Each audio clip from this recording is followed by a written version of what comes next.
One by one, Miss Annabelle took her revenge. Long after her death, students began to disappear, punished in the same cruel ways she once punished them. Whispers spread through dormitories that her spirit still walked the school grounds, flogging those who had a hand in her killing. No one knew who would be next. No one knew how to stop her.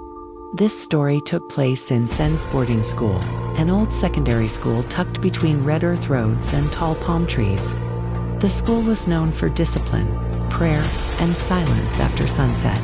But more than anything else, it was known for one teacher whose name alone could still the laughter of students: Miss Annabelle.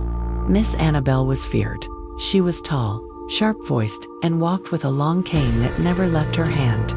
She believed pain was the fastest teacher. A missing button, a late greeting, a wrong answer, nothing was too small for punishment. Students whispered that she enjoyed flogging, that her eyes hardened whenever she raised her cane.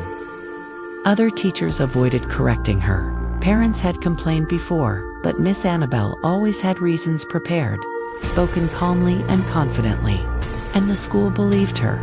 Among the many students who feared her were three close friends: Cynthia, Rose, and Mary. They were inseparable. They shared lockers, secrets, and beds during late-night talks when the lights were off. Cynthia was outspoken and bold. Rose was quiet but observant. Mary was gentle, always trying to keep peace. Together, they survived the strict rules of boarding school. But they all hated Miss Annabelle. One afternoon, during her class, Cynthia whispered a joke to Rose. Mary laughed without thinking. It was small, harmless. But Miss Annabelle noticed. Her eyes locked on them like a hawk spotting prey. "Stand up," she ordered. They obeyed. Without listening to explanations, she sent them out of the class and wrote their names down. Later that evening, during morning assembly, when the entire school stood under the rising sun, Miss Annabelle called their names. "Come out," she said coldly. Before everyone, students, teachers, prefects ordered the three girls to kneel on the rough ground.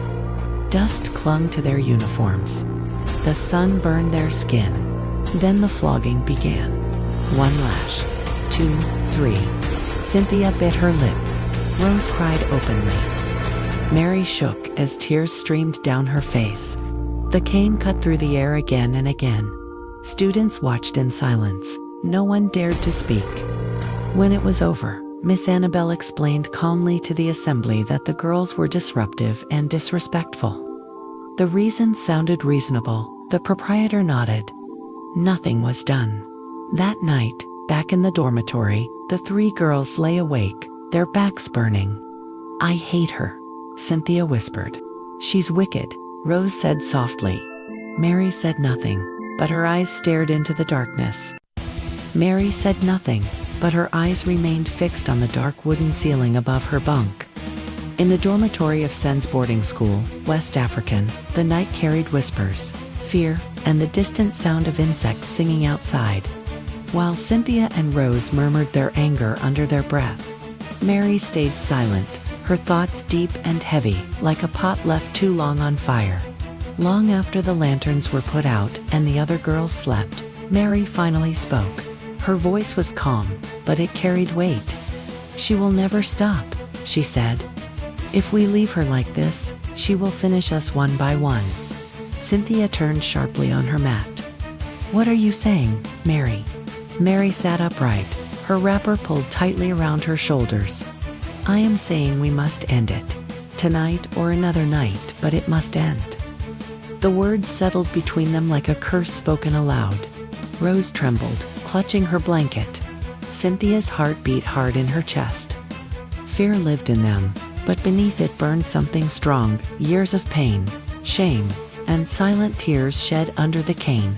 By the next day, the plan had roots. They brought in John, a quiet boy from the senior dormitory, known for keeping to himself.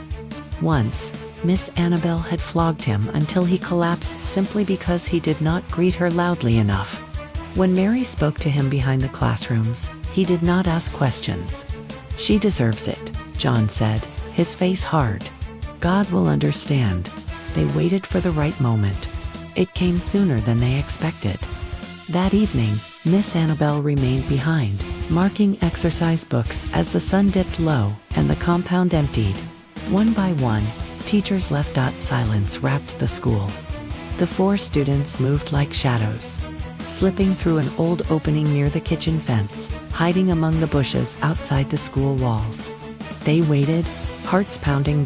When Miss Annabelle finally appeared, walking alone along the narrow bush path toward her house, John stepped forward. Before she could raise her voice, they seized her.